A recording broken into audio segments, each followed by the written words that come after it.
The brightly glowing lights bathed the stage of the Great American Debate, captivating millions of viewers across the nation. Everyone's eyes were fixed on their screens, eagerly anticipating the historic clash between Karoline Leavitt, the youngest ever White House press secretary, fiercely loyal to the MAGA movement, and Taylor Swift, the globally renowned music icon, stepping into the political ring for the very first time. Leavitt, dressed in a bold blue suit, exuded confidence, ready to represent conservative values with poise and intelligence.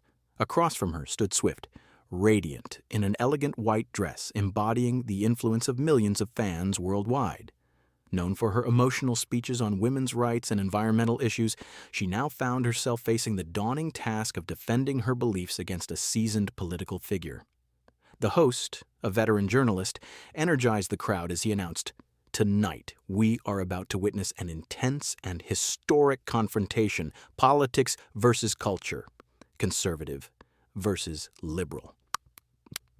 The audience's roars blended into a charged atmosphere as supporters of both sides prepared for an epic showdown. Some cheered loudly for Leavitt, believing she would teach Swift a lesson in politics, while Swift's fans stood firm, confident that the pop star would overcome her opponent with her heartfelt passion.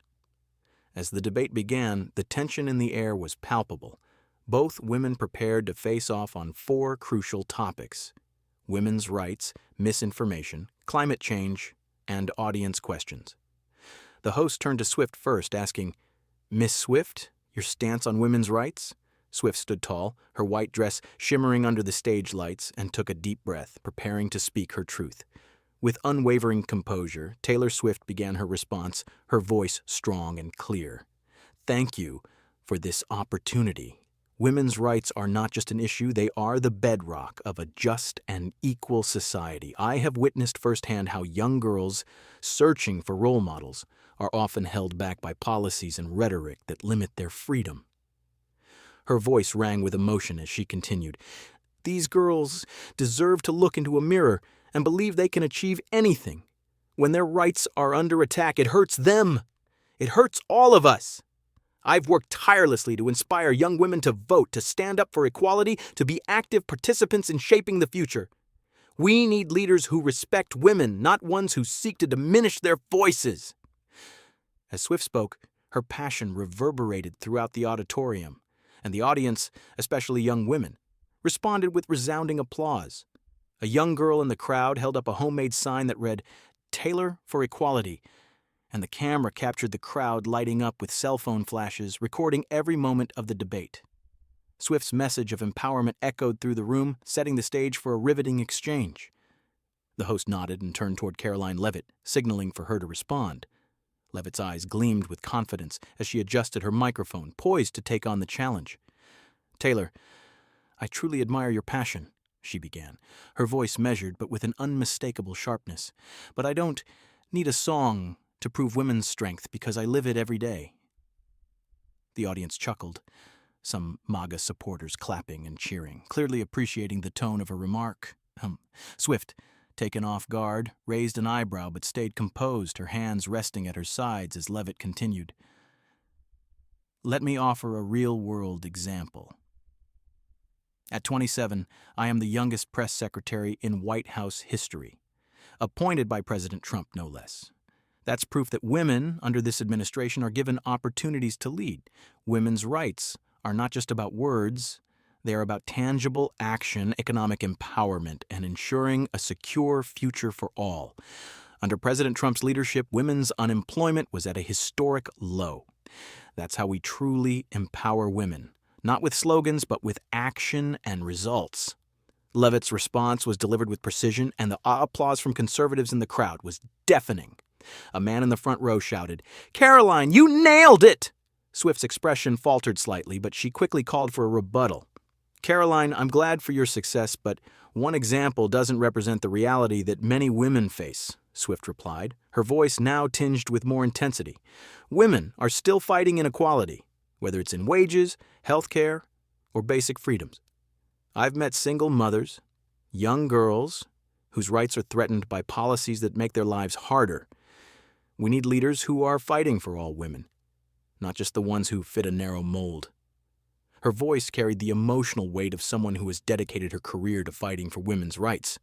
Yet some in the audience began whispering. They seemed to expect more substantial arguments from Swift, as her words seemed to lack the hard data that Leavitt had presented. Leavitt smiled knowingly, anticipating the challenge. Leavitt, ever the tactician, didn't miss a beat. "Taylor, I respect your heart, I really do," she began, her voice low but cutting. "But heart doesn't solve inequality. You talk about disadvantaged women, and I agree, we must support them, but I want to ask, where's the evidence for the policies you support? You talk about health care and single mothers, but Trump's administration increased funding for vocational training programs that helped over 300,000 women find stable jobs. We also lowered prescription drug prices, making health care more affordable." The audience erupted in applause, especially among the conservatives, who felt Leavitt's arguments were grounded in actionable facts. Swift looked slightly taken aback, but raised her hand to request another rebuttal. "Karoline, I'm glad that some women are benefiting from these policies," Swift countered, her voice thick with emotion. "But not every woman has the same opportunities. Millions are still struggling, fighting for equal pay, for health care, for the right to make choices about their own bodies. I've met them, and their voices need to be heard. We need policies that protect all women, not just the ones who can make it to the top." No, Swift's words were emotional, but some of the audience, especially those who were waiting for more substantial data, were less convinced. Leavitt, confident and unshaken, raised her hand and took her final shot. Leavitt's smile remained unwavering as she addressed Swift one last time. "Taylor, I agree with you.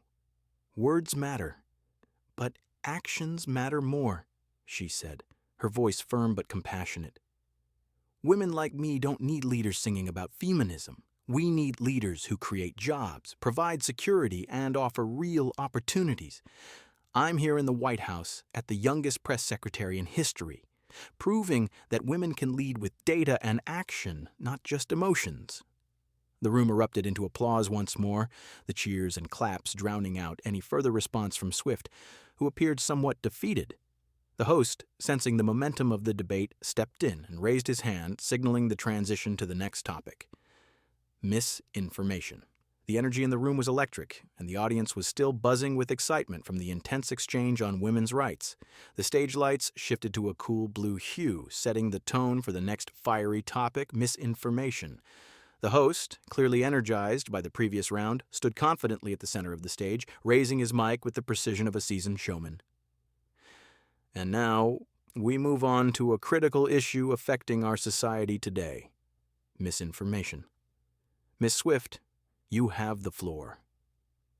Swift's white dress shimmered under the spotlight as she stood tall, her eyes now sharper after the previous round. She took a deep breath, mentally preparing herself to dive into a topic that held particular significance for her. As a global influencer, she knew the weight of words and how misinformation could spread like wildfire. "Misinformation is dividing our society," Swift began, her voice filled with conviction. "When leaders spread lies, whether about science, elections, or health, it creates chaos and erodes trust in institutions. Families fight over fake news, communities are torn apart by misinformation about vaccines or elections, and the truth gets lost in the noise." Her eyes locked with the audience as she continued.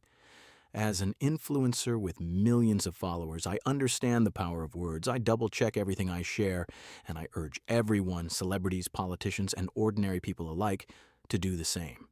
Her voice carried the weight of someone who had seen the destructive power of misinformation firsthand. The audience, particularly the younger members, applauded her words, and many held up signs that read, "Taylor for Truth."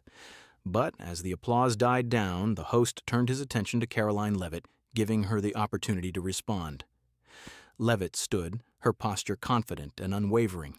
She smiled slightly, her eyes gleaming as she twirled her microphone in her hand. "Taylor, I truly respect your commitment to truth," she said, her voice calm but sharp. "But misinformation doesn't come from just one side. It spreads from all angles, including the liberal media, which you often support." She paused, letting the words sink in. A recent study from Stanford found that fake news spreads because of emotion, not because of facts. As a public figure with millions of followers, your posts have the potential to spark chaos when they're wrong. My question to you is, have you ever shared something that you later had to take down because it was false? The audience reacted with hushed whispers as some people nodded, awaiting Swift's response. It was clear that Leavitt had shifted the focus, challenging Swift on her own responsibility in the battle against misinformation. Swift, caught slightly off guard, stood tall and gathered herself. "Karoline, I'm very careful with what I share," Swift replied, her voice measured but with a touch of frustration. "I work with a team of experts to verify the information I put out, but the bigger issue here is the leaders who spread lies. The ones in power who perpetuate conspiracy theories about elections or science. Their words cause real harm, and the public trusts them more than they trust influencers like me. It's the leaders who need to be held accountable for their role in spreading misinformation." Though Swift's passion was clear, some members of the audience began to murmur, sensing that her argument, while emotional, lacked the concrete examples that would make her case stronger. Leavitt, ever ready, smiled knowingly and stepped forward. Leavitt leaned in toward the mic, her voice calm but firm. "Taylor, I respect your heart, but your heart alone doesn't solve the problem," she said. "You talk about leaders spreading misinformation, but remember the time you shared a post about an environmental policy and had to take it down because it was wrong. That post reached millions of people, and yet you didn't have the facts to back it up. Misinformation doesn't just come from politicians, it comes from all corners, including influencers like you." She paused, letting the words settle, and continued. "Under President Trump's administration, we released clear, verifiable data on issues like health care, the economy, and energy policy. This allowed the American people to make their own informed decisions. I ask you again, do you have any concrete examples of the misinformation you're talking about? Examples that go beyond emotional appeals?" The audience erupted into applause, many MAGA supporters cheering loudly. Some of Swift's fans appeared uncomfortable, sensing that Leavitt's argument had found its mark. Swift's face flushed slightly as she tried to regroup. "I admit, I make mistakes," she said, her voice softer, "but I always correct them. And I believe that leaders must be held to a higher standard because their words have real consequences. They shape the nation. I'm not the one who's denying science or pushing conspiracy theories. I'm here trying to fight for the truth." Though her words were sincere, they lacked the specific counter-arguments that Leavitt had presented. The buzzer sounded, signaling the end of the round, and the host, sensing the tension, stepped in. "Well, that was an intense round on misinformation," the host said with a smile, turning to the audience. "We now move to our next topic, climate change. Miss Swift, are you ready?" The stage lights shifted again, this time glowing a warm gold, evoking the feeling of a planet warming under the pressures of climate change. Taylor Swift, now visibly more focused after the previous round, took a deep breath. She stood tall, eyes blazing with determination. This was another fight she was passionate about. "Climate change is the greatest threat we face today," Swift began, her voice steady and filled with urgency. "We've seen wildfires rage across the West, floods submerge homes, and our children are growing up in a world where their futures are in jeopardy. This is not theory. This is happening right now. The science is clear. The time to act is now. We need to invest in clean energy, reduce emissions, and prioritize the health of our planet over short-term profits." Her words rang through the auditorium, and the audience, especially the youth, cheered, holding up signs like "Taylor for Earth." The camera zoomed in on Swift's face, her eyes filled with passion. The host nodded before turning to Karoline Leavitt.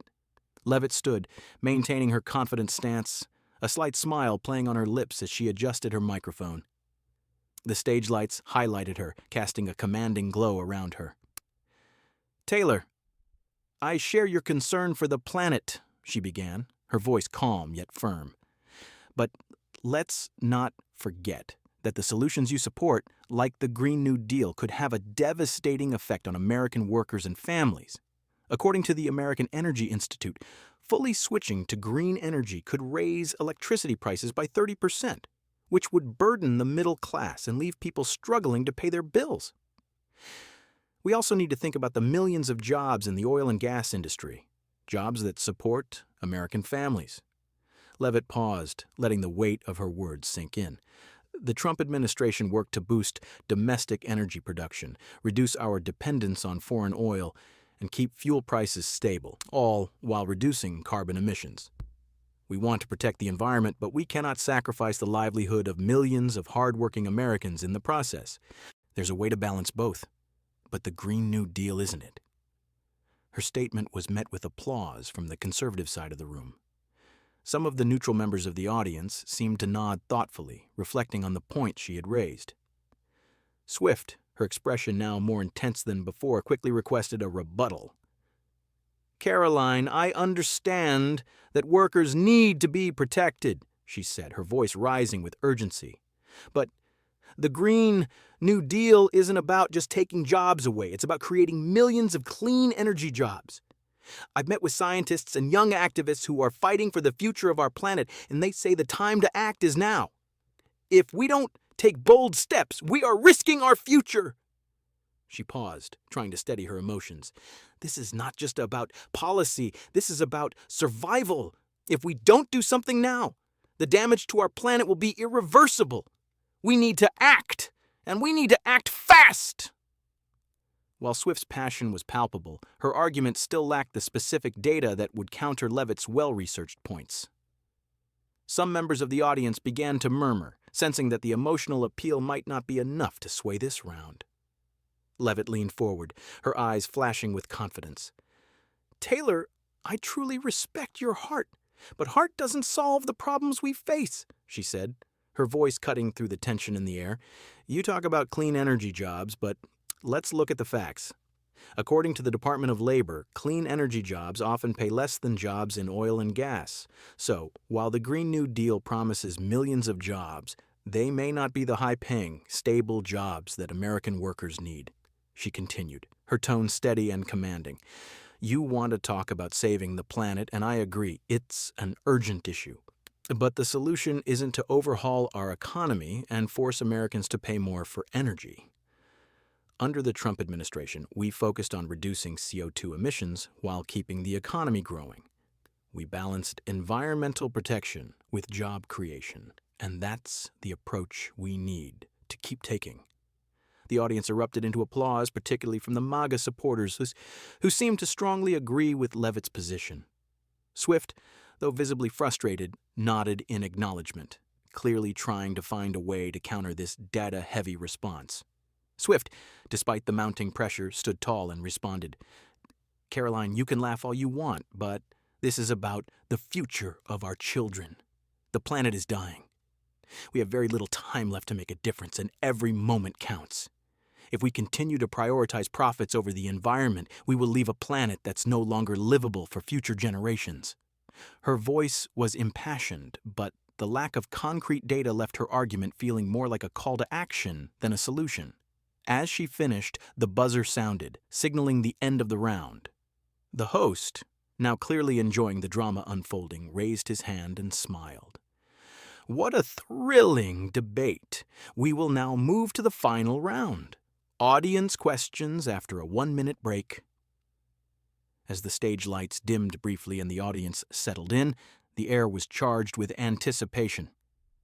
This was it, the final round. The host returned to the center of the stage, beaming with energy. "Now, we're opening up the floor to the audience for your questions.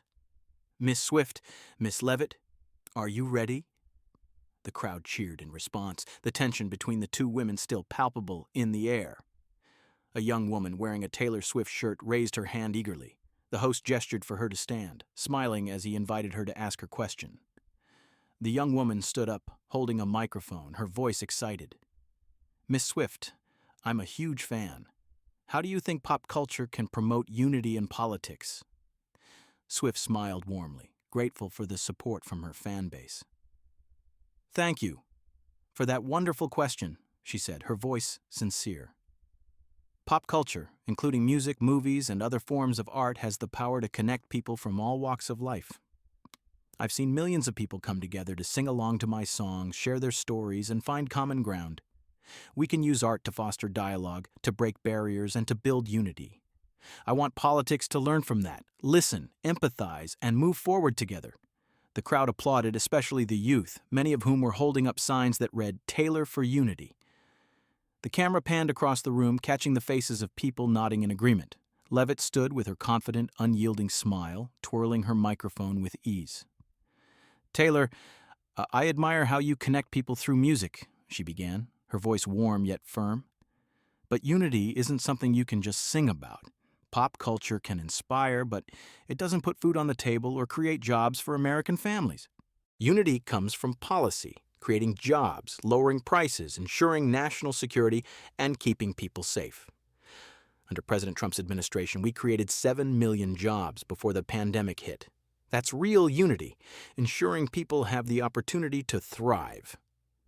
The audience applauded, with many MAGA supporters standing up and cheering loudly. A man in the front row shouted, "Karoline is exactly right." The host, continuing the energetic flow of the debate, turned to the next question. A middle-aged man wearing a MAGA hat stood up, his voice filled with curiosity as he addressed Karoline Leavitt.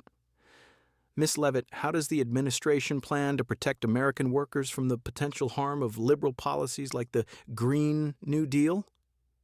Leavitt's smile remained firm as she took a moment to gather her thoughts. "That's a great question, and I'm glad you asked it," she began, her voice unwavering and confident.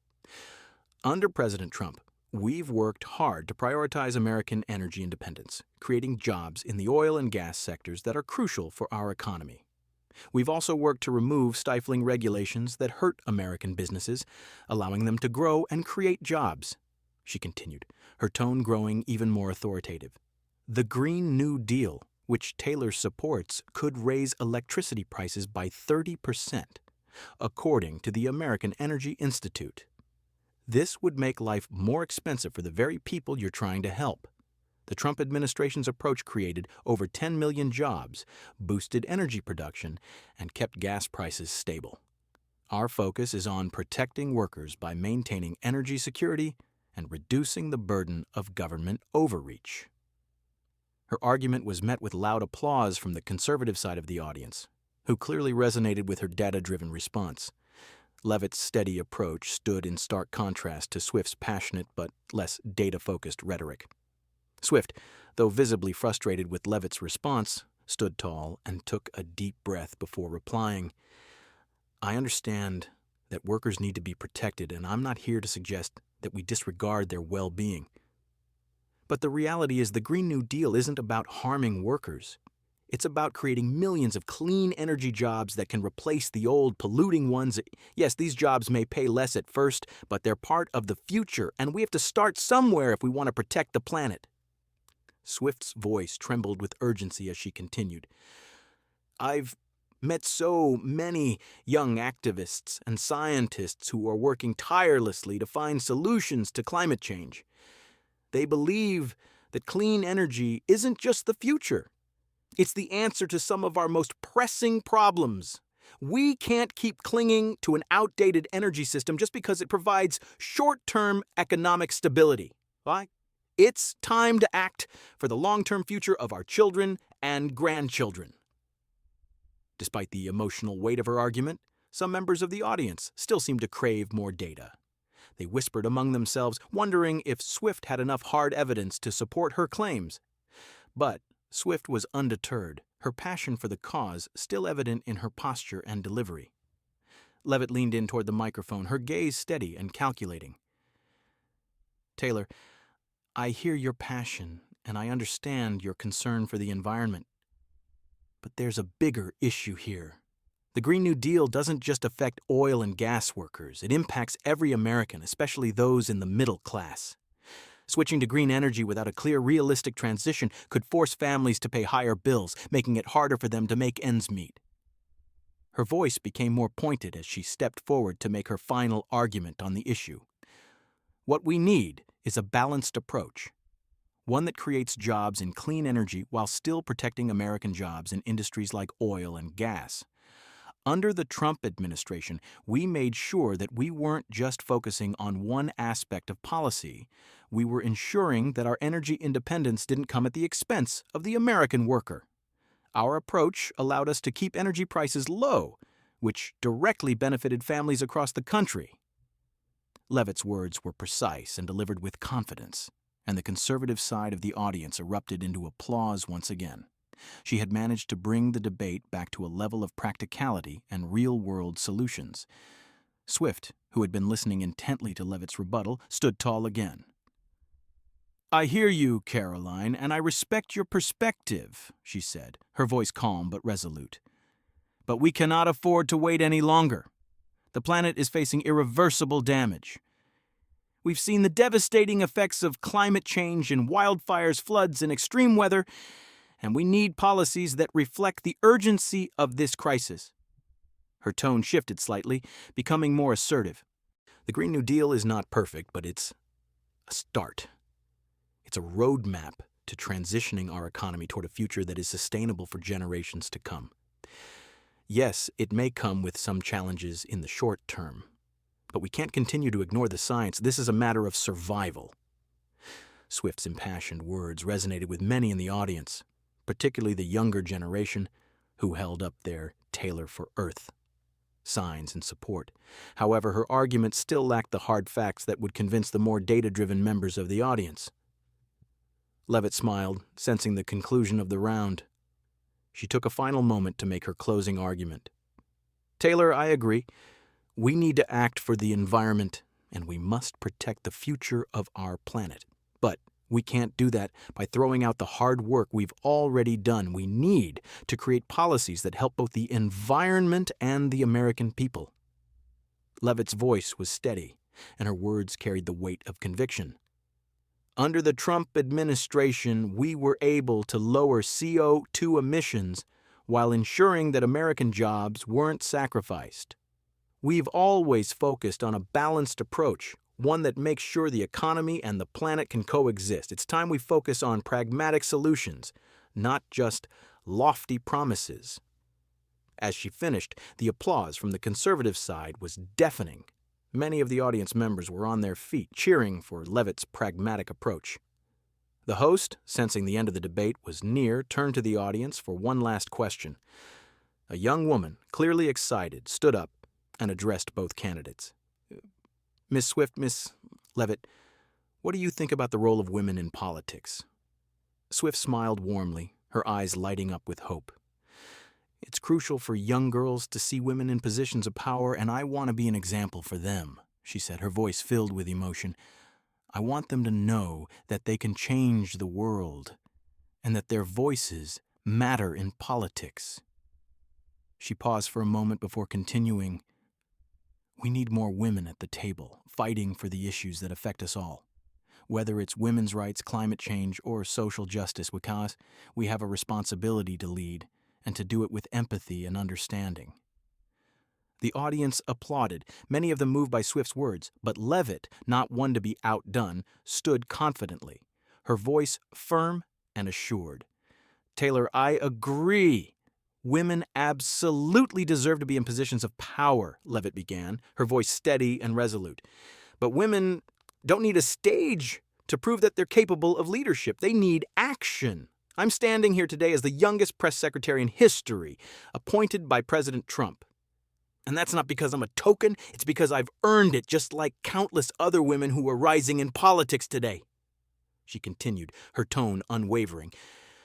"Women can lead with logic, with facts, and with data. We don't need to just speak about change. We need to make it happen.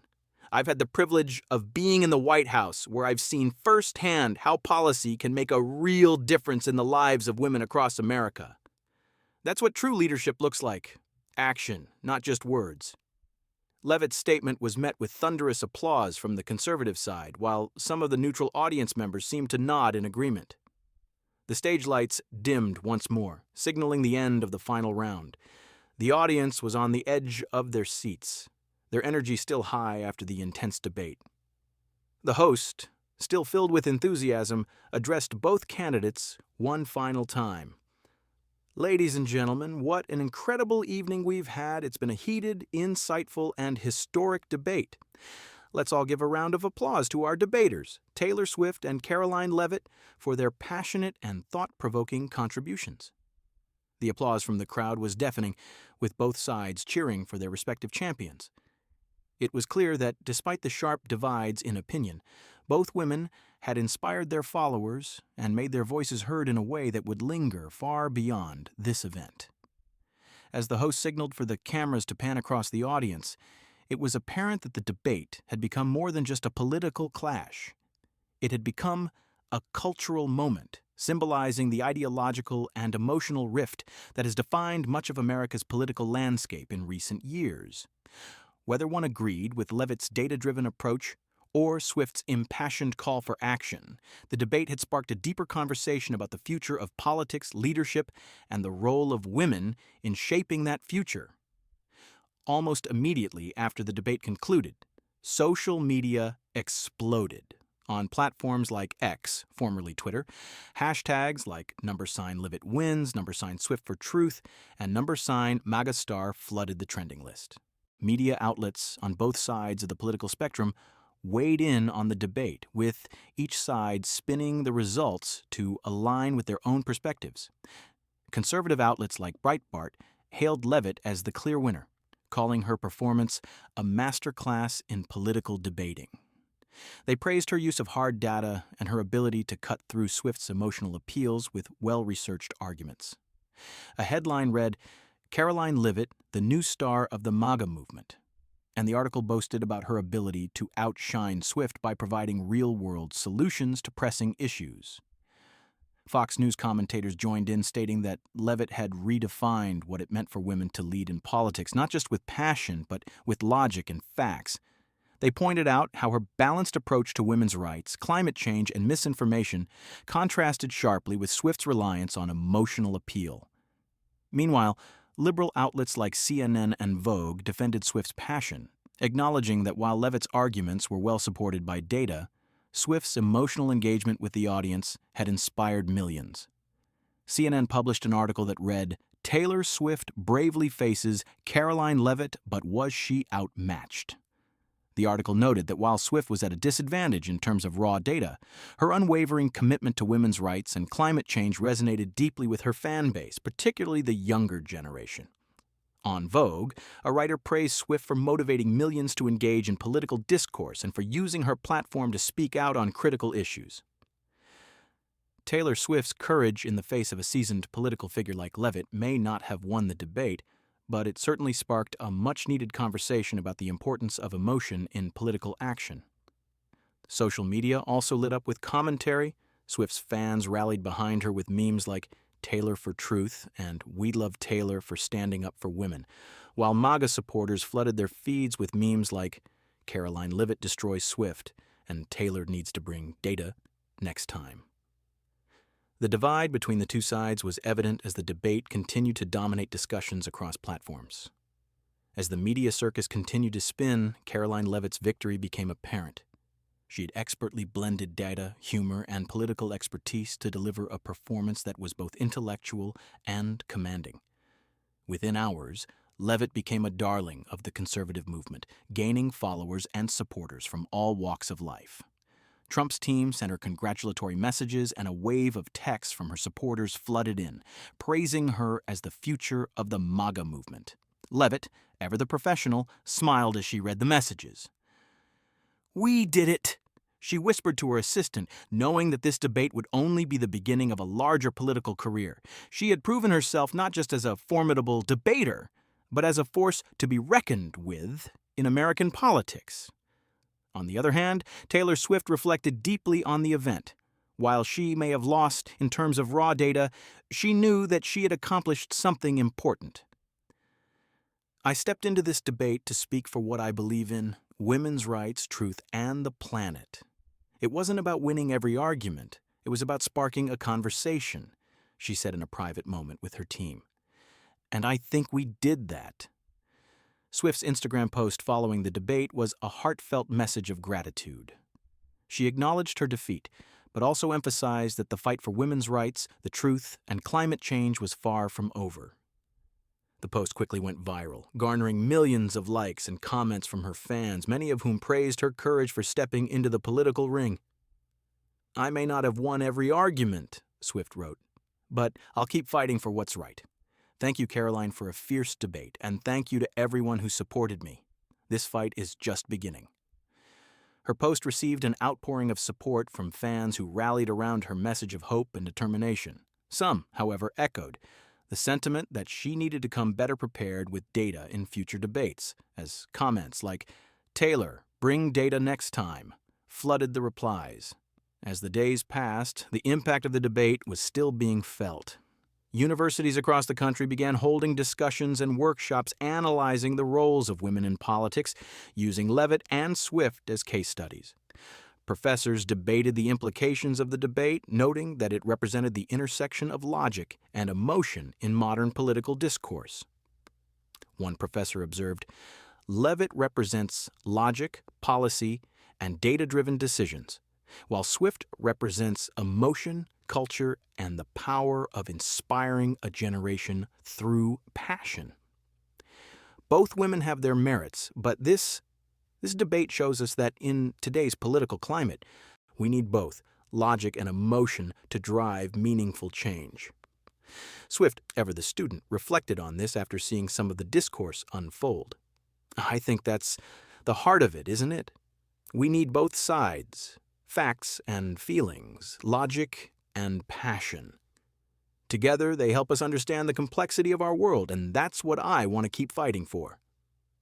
For Leavitt, the debate marked the beginning of a promising political career.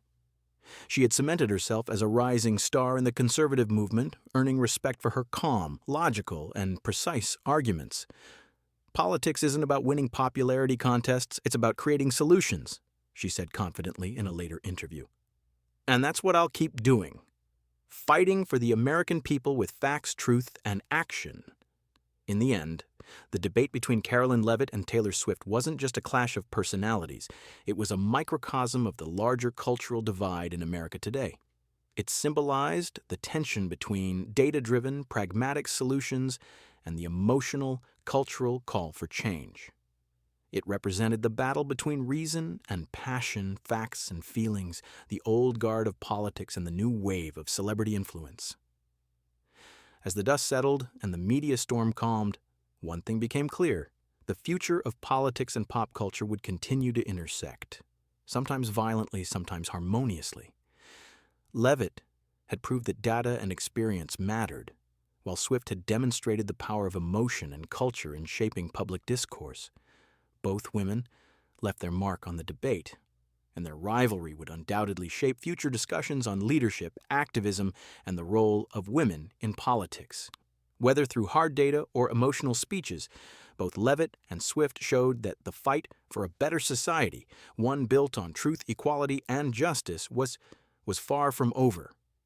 As weeks passed, the aftermath of the Great American Debate lingered in the national consciousness. Both Karoline Leavitt and Taylor Swift had become symbols in their respective spheres. Leavitt, the sharp, data-driven political figure, and Swift, the passionate advocate for social change. Their debate had transcended politics, becoming a cultural phenomenon that reflected the complex intersection of emotion, reason, celebrity, and policy.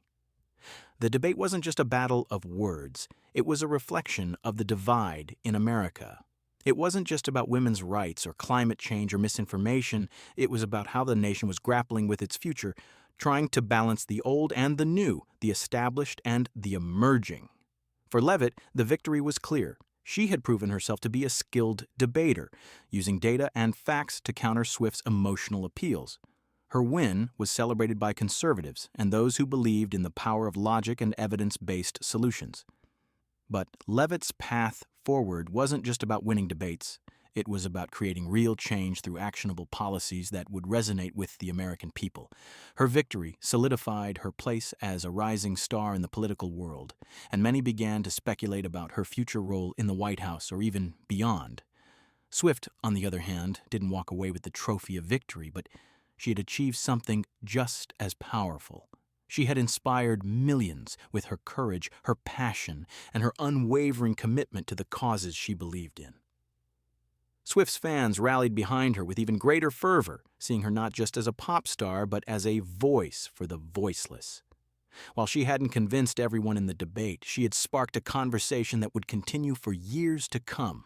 Her commitment to women's rights, climate change, and the fight for justice remained steadfast, and though the political arena was challenging, it was clear she would not shy away from it. As the political and cultural fallout from the debate unfolded, people began to realize the significance of what had transpired. The debate had been more than just a public clash. It was a reflection of how deeply divided the nation had become. It showcased the tension between traditional political figures who relied on facts and figures and the new wave of celebrity activists who brought emotion and personal stories into the discourse. But perhaps the most powerful takeaway from the debate was the reminder that both sides had their value. Leavitt's arguments, grounded in data and experience, offered pragmatic solutions for the country's challenges. Swift's emotional appeal, on the other hand, reminded the nation of the importance of empathy, passion, and the human element behind policy decisions. Both were necessary to create a future that was not just built on statistics, but also on the experiences and struggles of the people. As the media buzz died down, discussions continued in universities, workplaces, and homes across America.